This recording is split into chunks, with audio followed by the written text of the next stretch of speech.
प्यार भरा राधे राधे। इस वीडियो में हम चर्चा करेंगे ज्येष्ठ मास की एकादशी के विषय में। इस व्रत को करने से क्या लाभ मिलता है, कैसे करें, विशेष बात क्या है और पारायण का समय क्या है। पारायण का समय मैं आपको बाद में बताता हूं वीडियो के एंड में। जिस एकादशी के व्रत की हम बात कर रहे हैं, एक बार धर्मराज ने भगवान श्री कृष्ण से पूछा कि प्रभु मुझे आप कृपा करके बताइए कि ज्येष्ठ कृष्ण एकादशी का नाम क्या है और इसका महात्म क्या है, इसको करने से क्या फल की प्राप्ति होती है और इसका कोई उदाहरण हो तो कृपा करके बताइए। भगवान श्री कृष्ण कहने लगे, राजन, इस एकादशी को अचला तथा अपरा एकादशी के नाम से जाना जाता है। इसके दो नाम हैं, अचला और अपरा। इन दोनों नामों से जाना जाता है। पुराणों के अनुसार ज्येष्ठ कृष्ण पक्ष की एकादशी अपरा एकादशी है, क्योंकि यह अपार धन देने वाली है। जो मनुष्य इस व्रत को करते हैं वे संसार में लोक ख्याति को प्राप्त करते हैं। इस दिन भगवान त्रिविक्रम की पूजा करनी चाहिए। अपरा एकादशी के व्रत से, उसके प्रभाव से बड़े बड़े पाप, ब्रह्म हत्या जैसा पाप, दूसरों की निंदा करने वाला पाप, इस व्रत को करने से झूठी गवाही देने वाला पाप, परस्त्री गमन वाला पाप, झूठे शास्त्र पढ़ने से जो पाप लगता है, कई बार ज्योतिष में भी हम लोग झूठ का इस्तेमाल कर लेते हैं, वो जो पाप लगता है, उन सभी पापों से सहज में ही मुक्ति हो जाती है जो मनुष्य अपरा एकादशी का व्रत करता है। यह व्रत पाप रूपी वृक्ष को काटने के लिए कुल्हाड़ी के समान है, पाप रूपी ईंधन को जलाने के लिए अग्नि के समान है, पाप रूपी अंधकार को मिटाने के लिए सूर्य के समान है, पाप रूपी मृगों को मारने के लिए सिंह के समान है। अतः मनुष्य को, जो इन्हें, क्योंकि ऑलमोस्ट सबको ये पता होता है कि हमने पाप किए, तो जिन लोगों ने पाप किए हैं, जो पाप से डरते हैं, उन लोगों को सभी को अपरा एकादशी का व्रत करना चाहिए। जो मनुष्य अपरा एकादशी का व्रत करता है वो भूत प्रेत पिशाच तमाम जो योनियां हैं उनका भी कल्याण। मैं तो कहूंगा कि जिन लोगों को पता है कि हमारे पूर्वज कुछ भी किसी घटना के कारण, अकाल मृत्यु के कारण वो भूत प्रेत बन सकते हैं, ऐसे लोगों के लिए भी व्रत की कथा, ये व्रत करना चाहिए और संकल्प करके फल उनको दे देना चाहिए, जिससे उनका भी कल्याण हो जाए। जो लोग अपरा एकादशी का व्रत करते हैं उन लोगों को पुराणों में ऐसा कहा गया है कि सभी पापों से मुक्त होकर वो भगवान विष्णु के लोक के लिए प्रस्थान करते हैं। इसकी एक बहुत प्रचलित कथा के अनुसार प्राचीन काल में महिध्वज नाम का एक धर्मात्मा राजा था, जिसका एक छोटा भाई था, वह था वज्रध्वज, और वो बहुत क्रूर स्वभाव वाला था, बहुत दुष्ट प्रवृत्ति का था। वो इतना दुष्ट प्रवृत्ति का था कि वो अपने भाई से ईर्ष्या करता था। वो कहता था कि राजा तो मुझे बनना चाहिए था, मतलब उसके मन में द्वेष था। तो एक दिन उसने सोए हुए अपने बड़े भाई को समाप्त कर दिया और उसे मारकर एक जंगल में पीपल के पेड़ के नीचे गाड़ दिया। पीपल के पेड़ के नीचे उसको गाड़ दिया।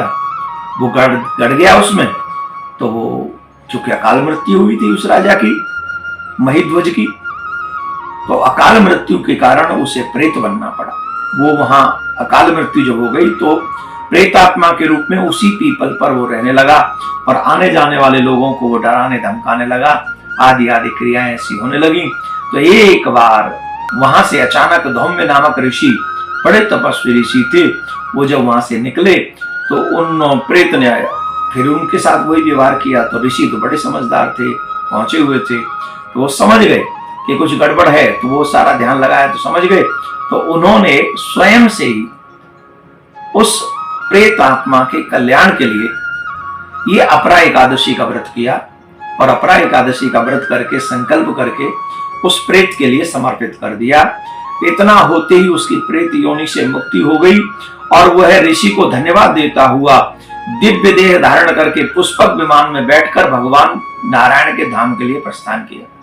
हे राजन, यह अपरा एकादशी का कथा मैंने तुमसे लोकहित के लिए कही है। जो लोग भी इस कथा को सुनेंगे उन्हें बहुत बड़ा पुण्य, बहुत बड़ा लाभ, उन मनुष्यों के सभी पापों की मुक्ति भी हो जाएगी इस कथा को सुनने मात्र से। विष्णु पुराण के अनुसार एकादशी व्रत रखने में जो भी इस व्रत को रखते हैं उन्हें ब्रह्म हत्या, झूठ, निंदा इत्यादि जैसे बड़े बड़े पाप जो हैं वो एक क्षण में ही नष्ट हो जाते हैं। इसलिए हमें इस दिन भगवान विष्णु का लक्ष्मी जी के साथ में पूजन करना चाहिए। पूजन करने के बाद में दीप दान करना चाहिए। तुलसी माँ को 11 परिक्रमा करनी चाहिए, वहां भी दीप दान करना चाहिए। इसका बहुत बहुत बड़ा महात्मा है। एकादशी का व्रत वैष्णवों के लिए बहुत महत्वपूर्ण है। एकादशी का व्रत जो भी मनुष्य करते हैं, नारायण स्वयं उसके ऊपर बड़ी शीघ्रता पूर्वक प्रसन्न होते हैं। एकादशी के व्रत के विषय में ये कहा जाता है कि जो मनुष्य एकादशी के व्रत साल के 11 भी व्रत अगर कर ले तो व्यक्ति कभी नरक में नहीं जाता, वो तर जाता है, वो मुक्त हो जाता है। जो भी व्यक्ति इस व्रत को करता है उसकी सारी मंगलमयी कामनाएं पूर्ण हो जाती हैं। सुहागिनों के लिए एक विशेष बात यह है, जो सुहागिन इस व्रत को करती है, ये भी एक बहुत बड़ी समस्या हमारे समाज में प्रचारित की गई कि सुहागिन स्त्रियों को व्रत नहीं करना चाहिए एकादशी का। कोई कहता है सुहागिन को तुलसी नहीं पहननी चाहिए, कोई कहता है सुहागिन को चंदन नहीं लगाना चाहिए। भगवान जाने कहाँ कहाँ से ऐसे प्रवचन हमको कोई सुनाता है। इस व्रत में कहा गया है जो भी सौभाग्यवती इस व्रत को रखती हैं उनका सौभाग्य अखंड रहता है, उसके सौभाग्य को, उसका सुहाग दीर्घकालीन समय तक चिरजीवी रहता है। इसलिए सौभाग्यवती महिला को ये व्रत अवश्य करना चाहिए। एक और विशेष बात इस व्रत के विषय में हम कह दें और फिर अपनी वाणी को विराम देंगे, और वो विशेष बात यह है, जिन माता बहनों के, भाइयों के बच्चे जिनकी बात न मानते हो, बुरी आदतों से परेशान है अपने बच्चों की, उन माता बहनों को, उन भाइयों को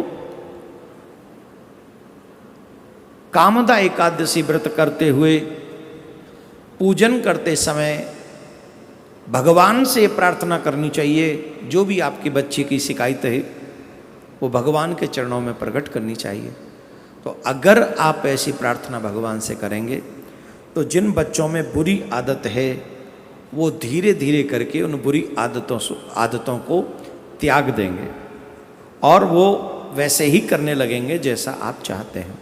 भगवान अपने इष्ट की पूजा करें, संयम रखें, झूठ न बोलें। इस दिन ध्यान रखें, झूठ न बोलें, क्रोध न करें, ब्रह्मचर्य का पालन करें। सुबह सूर्य उदय होने से पहले आप उठ जाएं। दोपहर में आप विश्राम न करें, अन्न ग्रहण न करें, चावल बिल्कुल भी ग्रहण न करें, और क्या नहीं करें, बस इतना ही कर लेना, इतने में मिल जाएगा फल एकादशी का।